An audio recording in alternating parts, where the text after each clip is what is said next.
Assalamualaikum warahmatullahi wabarakatuh. Perkenalkan, nama saya Angelia Masukestiningrum dengan NIM 2110301025 dari Prodi Ilmu Tanah. Di sini saya akan menerangkan bahasa Indonesia yang baik dan benar.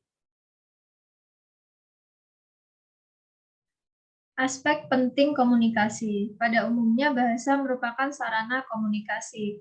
Manusia tidak akan pernah bisa terlepas dari bahasa karena dalam kesehariannya manusia menggunakan bahasa untuk berkomunikasi. Nihil rasanya jika berkomunikasi tanpa dengan menggunakan bahasa. Berdasarkan proses komunikasi, terdapat 3 aspek penting, yakni pembicara, yaitu komunikator, pendengar, yaitu komunikan, dan pesan yang ingin disampaikan komunikator kepada komunikan. Lalu pengertian. Pengertian bahasa. Bahasa adalah sistem lambang bunyi arbitrer yang digunakan oleh para anggota kelompok sosial untuk bekerja sama, berkomunikasi, dan mengidentifikasi diri. Menurut Harimurti Kridalaksana 2014. Adapun sifat dan ciri dari bahasa. Yang pertama yaitu bahasa adalah sebuah sistem.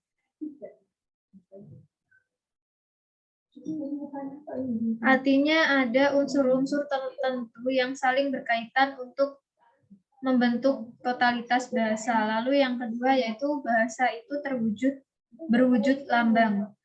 Artinya kata-kata sebagai penyusun bahasa sebagai lambang atau simbol. Lalu yang ketiga yaitu bahasa itu berupa bunyi. Artinya hakikat bahasa adalah bunyi karena pada awalnya bahasa adalah bunyi yang keluar dari alat ucap manusia sehingga bahasa primer adalah bahasa lisan. Lalu yang keempat yaitu bahasa bersifat arbitrer. Yaitu artinya bahasa itu sewenang-wenang, mana suka, tidak ada hubungan antar lambang. Lalu yang kelima yaitu bahasa itu bermakna. Artinya jika tidak mempunyai makna atau arti itu bukanlah bahasa. Lalu yang keenam yaitu bahasa itu bersifat konvensional. Bahasa harus tetap konvensional, yang artinya bahasa itu merupakan kesepakatan bersama dari masyarakat pengguna bahasa untuk menggunakan bahasa yang sama. Seperti contohnya bangsa Indonesia menggunakan bahasa yang sama yaitu bahasa Indonesia. Lalu yang ketujuh, bahasa itu bersifat unik. Artinya bahasa itu mempunyai ciri-ciri khas tersendiri yang tidak sama dengan yang lainnya. Lalu yang kedelapan yaitu bahasa bersifat universal. Artinya tidak hanya mempunyai ciri-ciri khusus yang khas, tetapi juga mempunyai ciri-ciri yang sama dengan bahasa-bahasa di dunia. Lalu bahasa itu bervariasi, artinya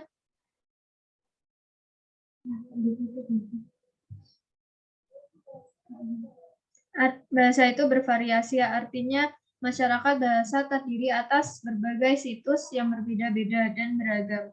Lalu yang ke-10, bahasa itu bersifat dinamis, artinya bahasa itu terus-menerus mengalami perkembangan.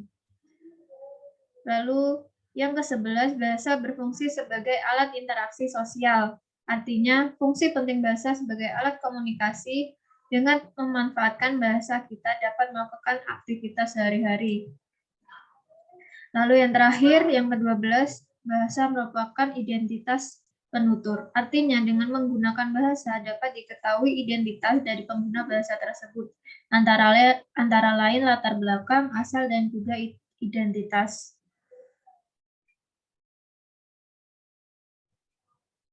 Sekian dari saya. Bila ada kurang lebihnya, mohon maaf. Wassalamualaikum warahmatullahi wabarakatuh. Assalamualaikum warahmatullahi wabarakatuh. Perkenalkan, nama saya Safira Fajrianti dengan NIM 211510101035 dari Prodi Agronomi. Baik, saya akan menjelaskan tentang ragam bahasa. Nah, ragam bahasa ini muncul karena bahasa Indonesia ini berkedudukan sebagai bahasa persatuan di negara Indonesia. Jadi, muncullah ragam bahasa seperti ragam lisan, ragam tulisan, ragam baku, dan ragam tidak baku. Ragam bahasa. Nah, ragam bahasa di sini saya akan membahas ada 4 ragam bahasa, yaitu yang pertama adalah ragam tulis. Ragam tulis ini hurufnya itu sebagai dasar dan ditulis melalui media tulis seperti di jurnal, di buku, di koran, dan lain sebagainya. Di ragam tulis ini memperhatikan struktur kelengkapan kalimat. Karena kalau struktur kalimatnya tidak lengkap, maka kalimat tersebut tidak bisa dipahami dengan baik. Kemudian selanjutnya adalah ragam lisan. Ragam lisan ini digunakan atau dipakai ketika dalam percakapan untuk tujuan berkomunikasi. Jadi, tidak semua ragam tulis itu bisa dilisankan, dan tidak semua ragam lisan bisa dituliskan. Ragam tulis ini, maksud saya ragam lisan ini lebih cenderung untuk diucapkan saja, tidak harus ditulis. Kemudian selanjutnya adalah ragam baku. Ragam baku adalah bahasa atau kata yang diakui secara resmi oleh seluruh warga negara dan dilembagakan. Maksudnya dilembagakan adalah ada badan bahasa untuk menentukan kata baku maupun kata tidak baku. Nah, kata baku ataupun ragam baku ini dapat digunakan secara tulis maupun secara lisan. Dan ragam baku ini cenderung digunakan ketika ada acara-acara formal ataupun ada tulisan-tulisan formal. Kemudian selanjutnya adalah ragam tidak baku. Ragam tidak baku adalah bahasa atau kata atau ragam yang tidak dilembagakan. Jadi kata ini tidak masuk ke dalam kamus bahasa Indonesia yang diakui atau yang diakui secara baku. Misalnya seperti percampuran antara bahasa daerah. Selanjutnya adalah perbedaan antara ragam tulis dan ragam lisan. Perbedaan pertama adalah ragam tulis itu tidak mengharuskan adanya 2 orang, karena kan dia ditulis melalui media tulis. Sedangkan ragam lisan ini mengharuskan adanya 2 orang, karena ragam lisan tadi itu bertujuan untuk berkomunikasi satu dengan yang lainnya. Kemudian ragam tulis ini bersifat gramatikal, jadi struktur kalimatnya itu diusahakan harus lengkap, seperti ada subjek, predikat, objek, dan keterangan. Sedangkan untuk ragam lisan ini sendiri dapat menggunakan subjek atau predikat saja, jadi tidak harus lengkap gramatikal pengucapannya. Misal, dan bisa dibantu juga menggunakan gerakan atau mimik kata. Contohnya, saya pergi. Nah, kemudian orang itu menunjukkan ke suatu tempat tersebut.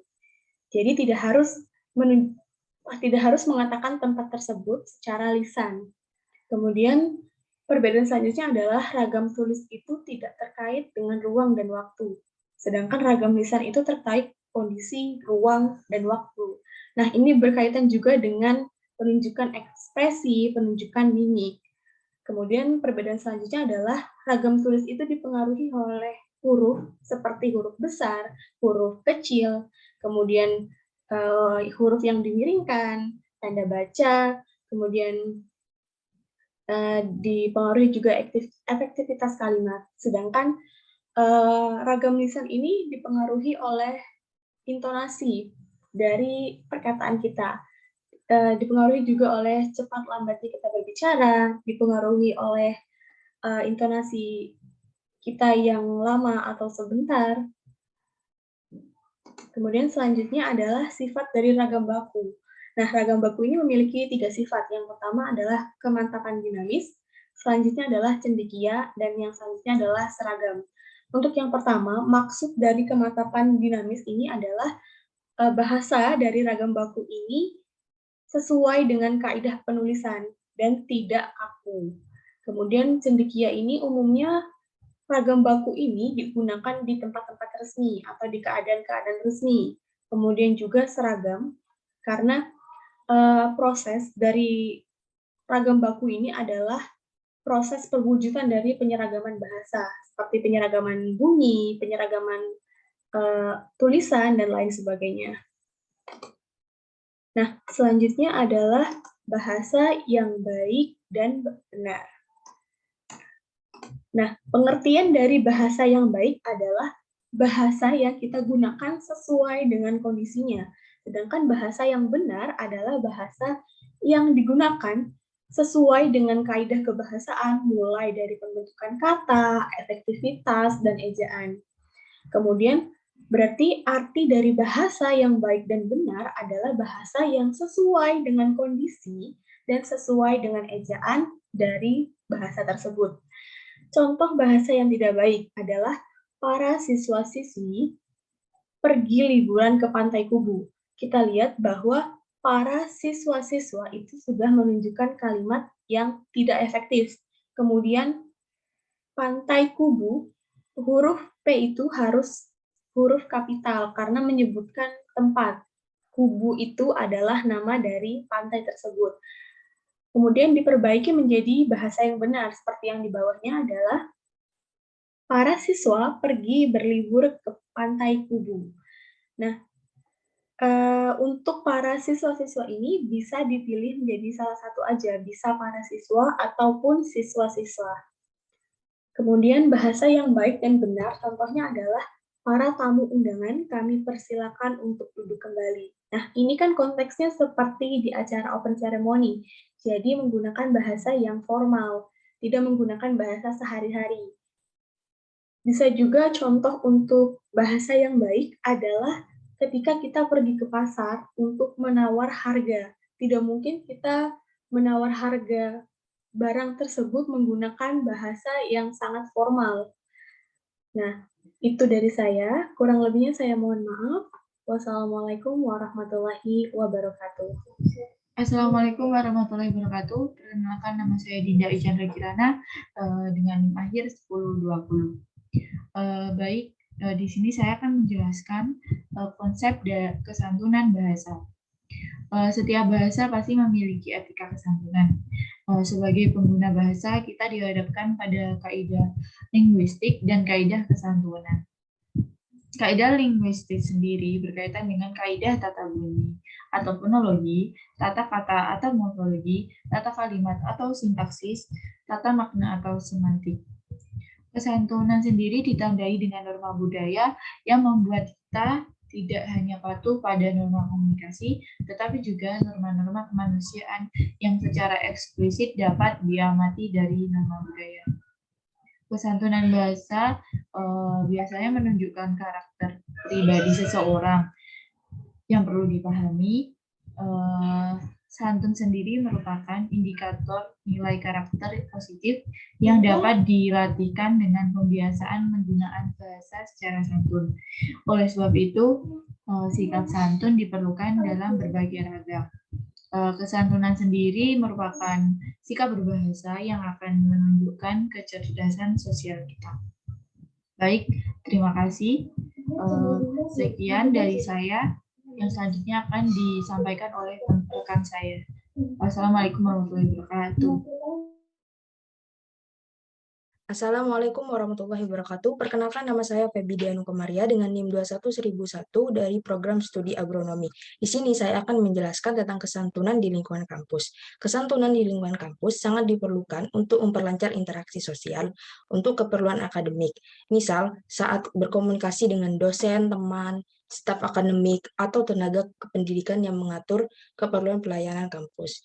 Ketika berkomunikasi dengan dosen untuk bertemu, meminta persetujuan atau keperluan perkuliahan mahasiswa dihadapkan pada situasi formal, baik secara lisan maupun tulis, melalui media teknologi seperti pesan singkat atau SMS, percakapan atau chat seperti WhatsApp, Telegram, Messenger, dan sebagainya.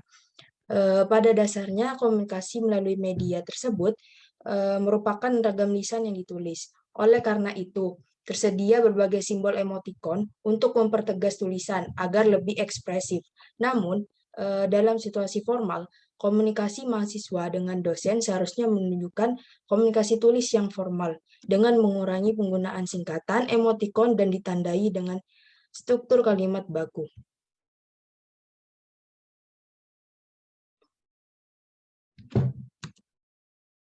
Dalam mengirimkan pesan kepada dosen, terdapat beberapa hal yang harus diperhatikan, yaitu 1. Perhatikan waktu pengiriman pesan. Upayakan pesan tersebut tidak mengganggu aktivitas dosen saat beristirahat, misalnya di atas pukul 9 malam atau terlalu dini hari. Yang kedua, ucapkan salam sesuai kondisi. Yang ketiga, perkenalkan diri. Yang keempat, sampaikan keperluan secara jelas. Dan yang terakhir, tunjukkan sikap empati dan kerendahan hati. Contohnya yaitu, Assalamualaikum warahmatullahi wabarakatuh, Bapak. Saya Feby Dianu Kamaria dengan NIM 21151010101, angkatan 2021, program studi agronomi.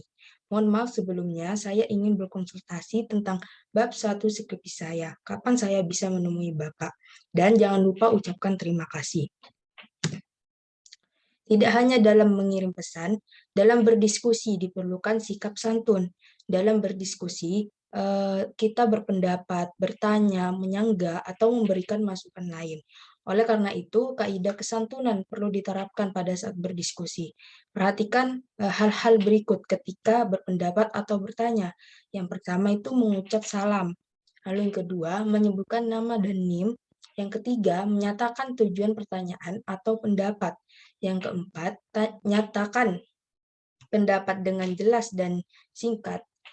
Dan akhiri dengan ucapan terima kasih dan salam. Dari segi konteks pertanyaan atau pendapat dari audiens diberikan pada sesi pertanyaan atau pendapat. Dengan sikap santun dalam diskusi akan berjalan lancar. Yaitu kita harus mematuhi dengan tidak melakukan interupsi sebelum sesi tersebut atau saat audiens lain sedang mendapat gilir menanggapi. Kedua, bertanya setelah dipersilakan. Yang ketiga, hindari sikap memaksa untuk mendapat giliran. Yang keempat, menggerutu karena tidak puas dengan keputusan moderator. Dan yang terakhir, sikap kurang etis. Itu saja yang bisa saya jelaskan. Terima kasih.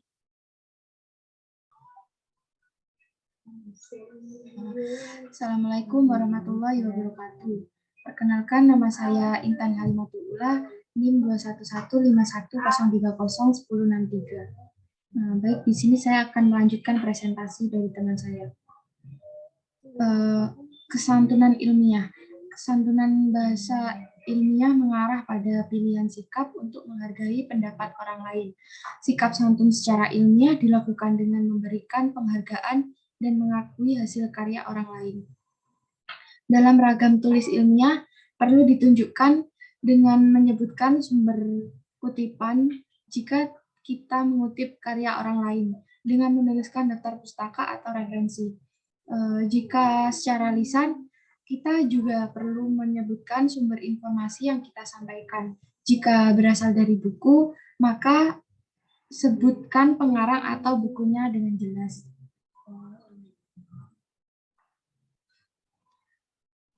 Hal tersebut menunjukkan sikap menghargai karya orang lain.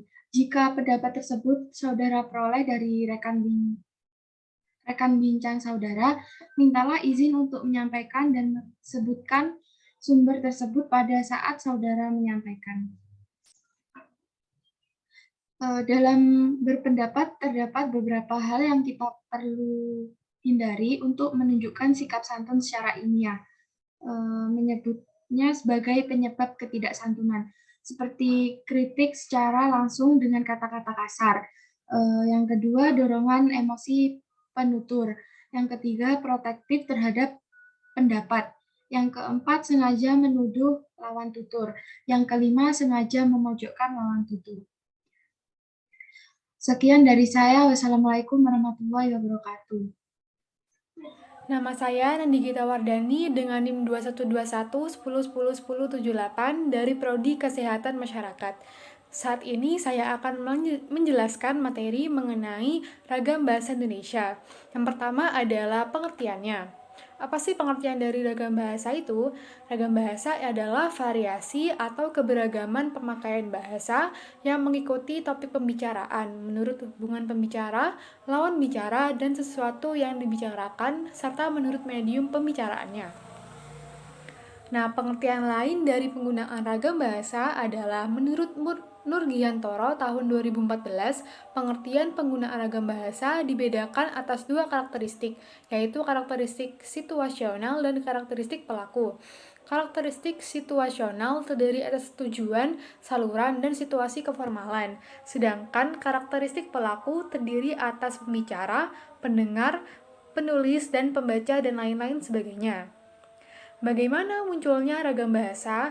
Nah, adanya keberagaman bahasa ini didasari oleh beberapa faktor. Salah satunya adalah faktor lingkungan. Kondisi lingkungan dapat mempengaruhi adanya variasi bahasa. Nah, lingkungan ini didukung oleh masyarakatnya juga yang berasal dari latar belakang berbeda-beda, yaitu bisa dicontohi dengan suku bangsa yang beragam yang ada di Indonesia. Menurut Ratri 2019, munculnya berbagai ragam bahasa didasari oleh beberapa hal, yaitu media atau sarana yang digunakan untuk menghasilkan bunyi dan karakteristik situasional dan fungsinya.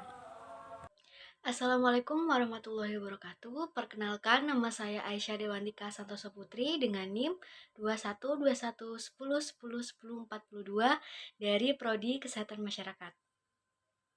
Baik, kita lanjut ke materi selanjutnya mengenai macam-macam ragam bahasa. Nah, ragam bahasa sendiri di sini dibagi menjadi 4 bagian, yakni berdasarkan media atau sarananya, kemudian berdasarkan karakteristik situasional, fungsi bahasanya, dan aspek penuturnya.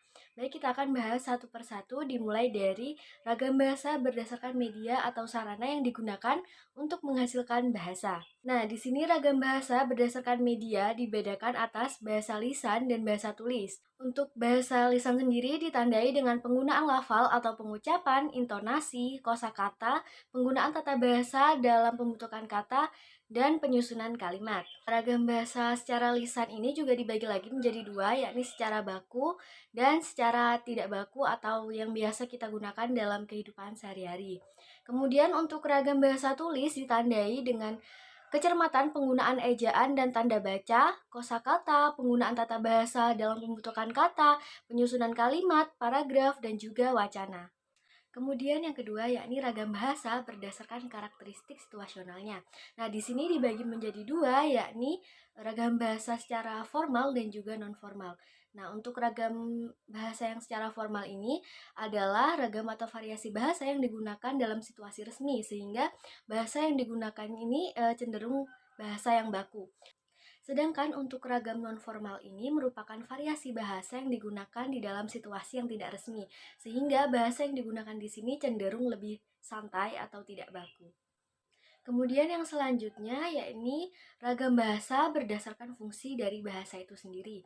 Nah, di sini dibagi lagi menjadi 5 kelompok, yakni ragam bahasa ilmiah, ragam bahasa populer, ragam bahasa sastra, ragam bahasa jurnalistik, dan juga ragam bahasa profesi. Nah, untuk ragam bahasa ilmiah adalah ragam bahasa atau variasi bahasa yang sering digunakan dalam penulisan-penulisan karya ilmiah, sehingga sering disebut sebagai ragam bahasa baku atau ragam bahasa yang sesuai dengan kaidah bahasa baku. Selanjutnya yakni adalah ragam bahasa populer, yakni variasi bahasa yang sering digunakan dalam situasi-situasi yang tidak formal atau tidak baku atau juga pada karangan-karangan yang bersifat personal dan juga akrab. Selanjutnya yang ketiga yakni ragam bahasa sastra, adalah variasi bahasa yang digunakan di bidang sastra. Kemudian yang keempat ada ragam bahasa jurnalistik, yakni variasi bahasa yang sering digunakan di dalam dunia jurnalistik. Kemudian yang terakhir yakni ragam bahasa sesuai dengan profesi, yakni variasi bahasa yang sering digunakan sesuai profesi, misalnya ragam bahasa kedokteran, ragam bahasa keagamaan, dan ragam hukum, dan lain-lain. Kemudian yang selanjutnya ragam bahasa berdasarkan aspek atau segi penutur. Nah, ragam bahasa berdasarkan aspek segi penutur terdapat beberapa ragam bahasa, yakni idiolek, dialek, kronolok, dan juga sosiolek. Nah, untuk idiolek sendiri adalah ragam bahasa yang bersifat perseorangan atau ciri bahasa perseorangan. Nah, untuk dialek adalah ragam bahasa yang dari sekelompok penutur yang jumlahnya relatif berada dalam suatu tempat yang sama atau wilayah dan area tertentu. Misalnya, dialek areal, dialek regional, dan juga dialek geografi. Kemudian yang ketiga ada kronolek atau sering disebut sebagai dialek temporal, yakni ragam bahasa yang digunakan oleh kelompok sosial pada masa tertentu. Misalnya, ragam bahasa pada masa tahun 30-an. Kemudian yang terakhir yakni sosiolek atau dialek sosial, adalah ragam bahasa yang berkenaan dengan status, golongan, dan kelas sosial para penuturnya. Contohnya akrolek, basilek, kolokial, dan juga jargon. Selanjutnya adalah beberapa contoh dari ragam bahasa, yaitu yang pertama ada ragam dialek dengan contoh, gue udah baca itu buku. Lalu yang kedua ada ragam pelajar, contohnya, saya sudah membaca buku itu. Lalu yang ketiga ada ragam resmi, contohnya, saya sudah membaca buku itu. Lalu yang keempat ada ragam tak resmi, contoh kalimatnya, saya sudah baca buku itu. Dan yang kelima ada ragam hukum, contohnya dia dihukum karena melakukan tindak pidana. Lalu yang keenam adalah ragam bisnis, contohnya adalah pembelian tertentu akan mendapatkan diskon. Lalu yang ketujuh ada ragam sastra, contohnya adalah cerita itu menggunakan flashback. Lalu yang kedelapan ada ragam kedokteran atau medis, contohnya adalah anak itu menderita kwashiorkor. Nah, dari keseluruhan materi dapat diambil kesimpulan bahwa dengan adanya ragam bahasa dalam bahasa Indonesia mengharuskan kita sadar akan situasi dan kondisi dengan kaidah struktur bahasa, sehingga kita dapat menghasilkan bahasa yang baik dan benar. Bahasa yang baik artinya sesuai dengan konteks situasi, dan bahasa yang benar artinya tata bahasa atau kaidah bahasa. Nah, dari keseluruhan materi yang telah dijelaskan, kami harap materinya dapat tersampaikan dengan baik dan bermanfaat. Sekian presentasi dari kami, semoga dapat diterima dengan baik dan dapat diserap ke kehidupan sehari-hari. Terima kasih. Wassalamualaikum warahmatullahi wabarakatuh.